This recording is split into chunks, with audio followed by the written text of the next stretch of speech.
नमस्कार मेरी YouTube family. आज हम लोग सुनते हैं एक नई कहानी। मनोज जोर से आवाज लगाता है, माया चलो भी अब। तुम्हें तैयार होने में कितनी देर लगती है? शादी में मेरे सारे दोस्त पहुंच गए हैं और उन सबका फोन आ रहा है कि तुम कब आओगे। मेरे दोस्त की बारात भी वहां से निकल गई है और हम अब तक घर में ही हैं। माया ने ऊपर के कमरे से आवाज लगाकर कहा कि हाँ बस 5 मिनट और। मुन्नी को दूध पिला दिया और दवाई भी पिला दी है। आज उसे थोड़ा बुखार लग रहा है और छोटे को होमवर्क भी करा दिया है। उनकी स्कूल यूनिफॉर्म भी मैंने प्रेस कर दी है। मुन्नी अभी भी अब सो ही जाएगी। इसे अच्छे से हम सुलाकर ही जाएंगे, वरना मुझे अपने पास ना पाकर वो बहुत रोएगी। उसके बाद हम निकलते हैं। आपको तो पता ही है कि मेरे बिना उसे नींद नहीं आती है। मैं बस मुन्नी को सुलाकर अभी आई। तब तक तुम नीचे टीवी देखो। माया की बात सुनकर मनोज बड़बड़ाता रहा। इसका तो हर वक्त यही बहाना रहता है। कहीं भी जाना हो तो मुन्नी को ये और मुन्ना को ये। मेरे बारे में तो कभी सोचती ही नहीं है। वहाँ शादी में मेरे सब दोस्त मेरा इंतजार कर रहे हैं और शादी में सब मजे कर रहे हैं। चलो आज माया को अपने मुन्ना और मुन्नी को संभालने दो। मैं अकेले ही शादी में चला जाता हूँ, वरना माया के इंतजार में वहाँ मेरे दोस्त घोड़ी पे चढ़कर शादी भी कर लेगा और मैं यहीं का यहीं रह जाऊंगा। सब माया के बारे में पूछेंगे तो सबको बता दूंगा कि मुन्नी और माया की तबीयत ठीक नहीं है, इसलिए वो दोनों शादी में नहीं आ पाए। वैसे भी वहाँ माया किसी से कुछ खास बात तो करती नहीं है, बस चुपचाप खड़े होकर सबको देखती रहती है। ऐसा सोचते हुए मनोज अकेले ही शादी में चला जाता है। इस तरफ कुछ देर बाद माया अपनी मुन्नी को सुलाकर शादी में जाने के लिए अच्छे से तैयार होकर नीचे आती है। नीचे ड्राइंग रूम में टीवी तो चल रहा था, मगर मनोज वहां नहीं था। माया ने मनोज को आवाज लगाई।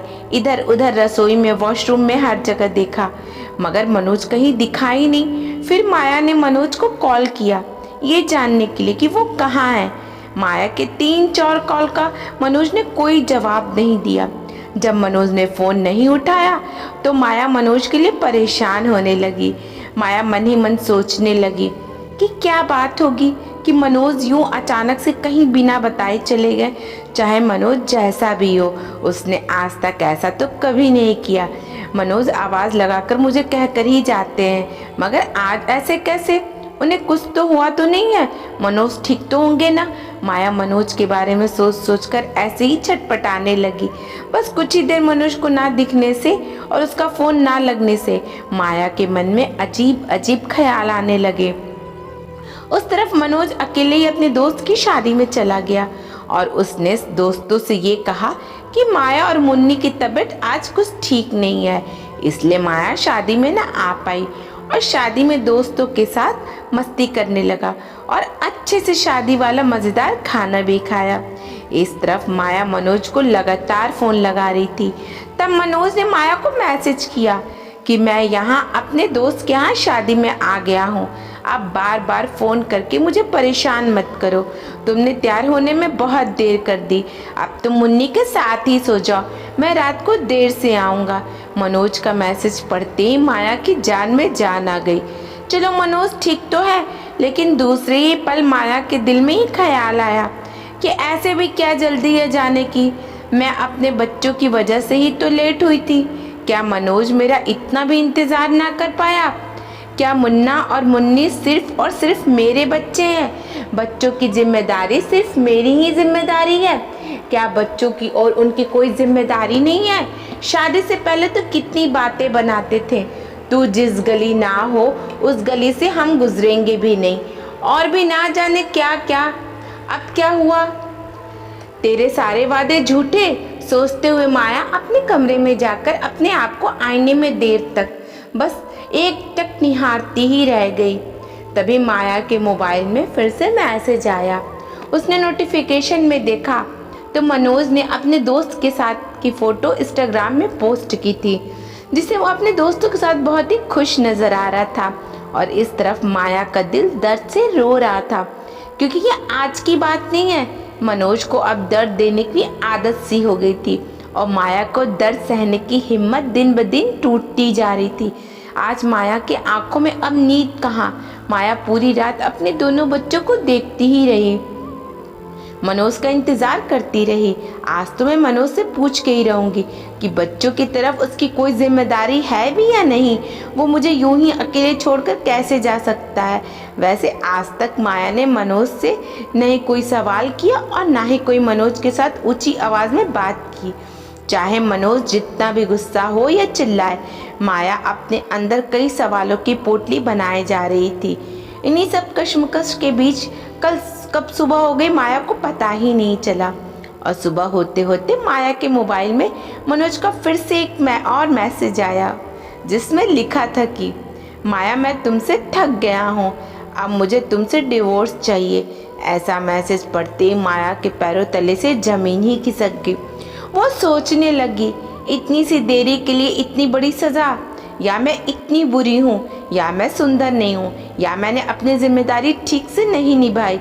बच्चों से प्यार करना और उनकी देख रेख करना, उनको पढ़ाना लिखाना, उनकी हर छोटी से छोटी ज़रूरत का ख्याल रखना, क्या ये मेरी गलती है? या फिर आज तक मैं चुप रही और मैंने मनोज से अपने हक के लिए कुछ भी नहीं मांगा ना कहा, या ये मेरी गलती है? डिवोर्स मुझसे? आखिर क्यों? डिवोर्स की बात तो माया को सबसे बड़ा दुख पहुंचाया था। माया अपने बिस्तर से खड़ी होकर आईने के सामने खड़ी रहती है। तब तक माया ने अपने कपड़े भी नहीं बदले थे जो उसने शादी में जाने के लिए पहने थे।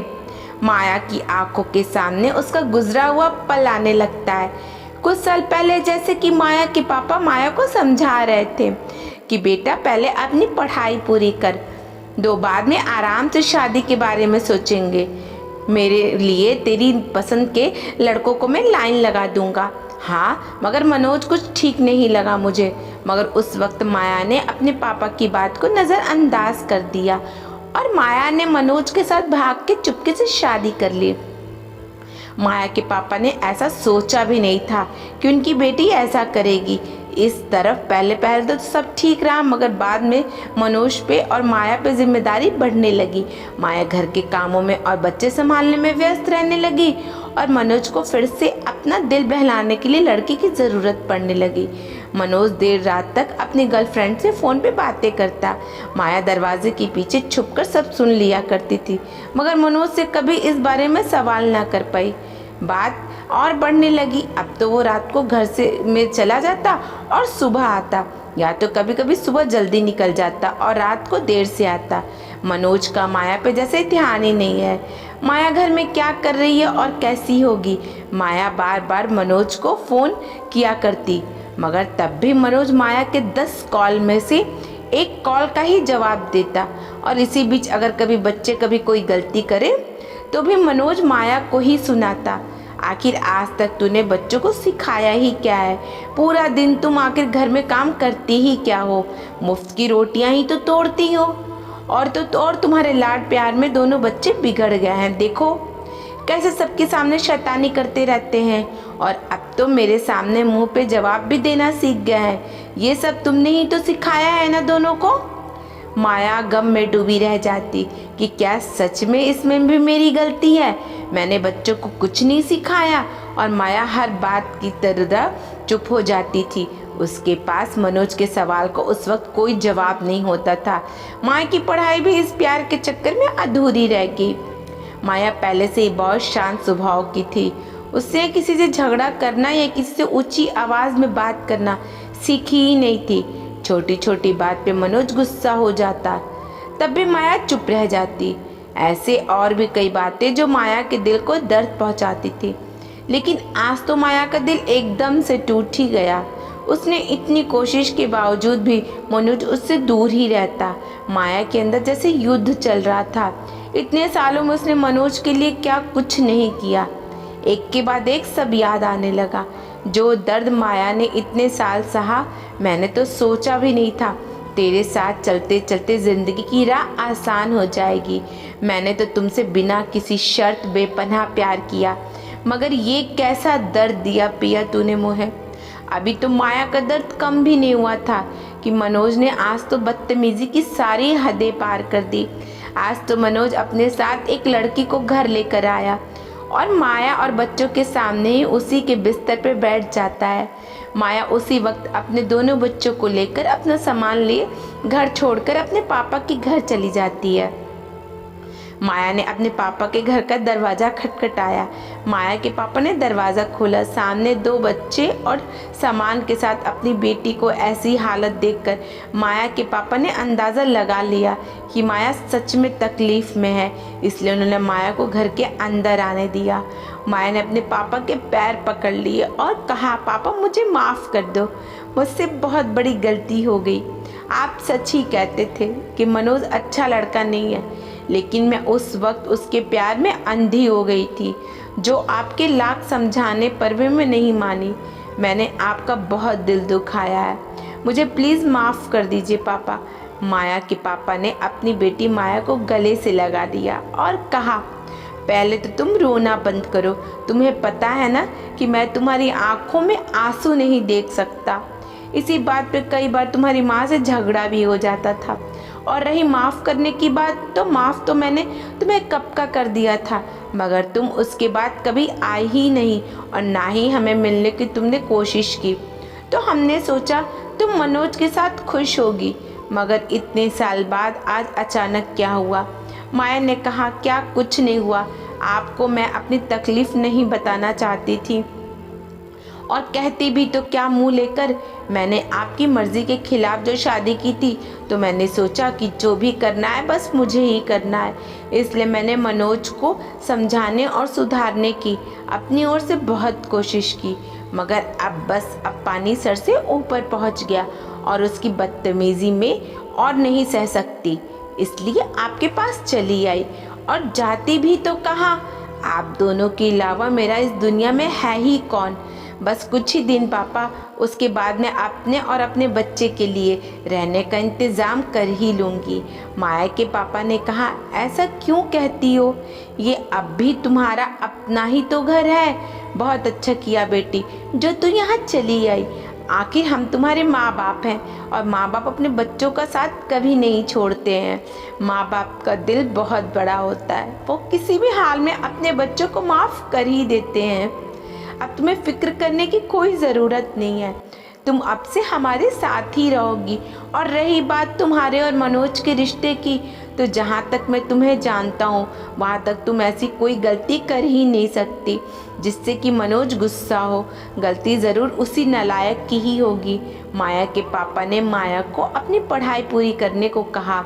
डिस्टेंस लर्निंग से माया ने अपनी पढ़ाई पूरी कर ली और उसे अब अच्छी जॉब भी मिल गई। माया के बच्चों का ख्याल रख लेती थी। उस दरमियान माया के पापा ने मनोज को माया को डिवोर्स देने का नोटिस भेज दिया, मगर वो डिवोर्स देने के लिए इतनी जल्दी नहीं माना, क्योंकि 2 बच्चों के साथ डिवोर्स देने में वही के पापा ने उसे बच्चों की पढ़ाई के पैसे और माया का खर्चा उठाने को कहा। तब मनोज डर गया और माया को फ़ोन करके परेशान करने लगा। माया से अपनी गलती की माफ़ी भी मांगने लगा, मगर माया के पापा को पता था कि ये सब वो पैसे बचाने के लिए कर रहा है, इसलिए इस बार माया के पापा ने माया को समझा दिया कि मनोज सुधरने वालों में से नहीं है। उसे सुधरना होता तो वो कब का सुधर गया होता। अब तुम ही सोच लो कि अब तुम्हें क्या करना है, फिर उसी के साथ रहना है कि अपनी ज़िंदगी अपने हिसाब से जीनी है। आज भी जैसा तुम चाहोगी वैसा ही होगा। इस बार अब माया को अपने पापा की बात सच लगी, इसलिए वो अपने फैसले पे लगी रही। देर से ही सही, लेकिन आखिर मनोज को डिवोर्स पेपर्स पे दस्तखत करने ही पड़े, वो भी माया की सारी शर्त मानते हुए। वैसे तो माया पहले से ही बहुत सुंदर, सुशील और संस्कारी लड़की थी, इसलिए आज भी उसके लिए अच्छे रिश्ते आ रहे हैं। लेकिन अब माया का भरोसा प्यार से उठ चुका था, इसलिए उसने अपनी बाकी की ज़िंदगी अपने बच्चों की परवरिश करने और अपने माँ बाप की सेवा गुजारने में पसंद किया। अब मनोज माया की ज़िंदगी से पूरी तरह चला गया था, मगर फिर भी अकेले में माया को अक्सर अपना बीता हुआ पल ना चाहते हुए भी आंखों के सामने आ ही जाता है, और कुछ आंसू आंखों से पानी की तरह बह जाते। वो कहते हैं ना कि हर एक ज़िंदगी में कुछ ऐसी बातें होती है जिसे वो भूलना चाहे तो भी भुला नहीं पाते हैं। तो दोस्तों, ये सिर्फ एक माया की ही कहानी नहीं है। आज भी दुनिया में कई ऐसी औरतें हैं जो शायद ऐसे दर्द से हर रोज़ गुजरती हैं, हर दर्द सहती हैं, चुप रहती हैं, अपने घर वालों की हाँ में हाँ मिलाती रहती हैं, चाहने पर भी कुछ नहीं कर पाती।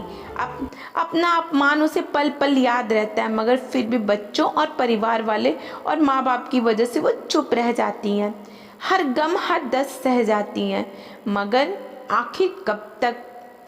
अगर इस कहानी ने आपके दिल को छुआ है तो सभी दोस्तों के साथ शेयर करें और हमारे चैनल को सब्सक्राइब कर लीजिएगा। धन्यवाद।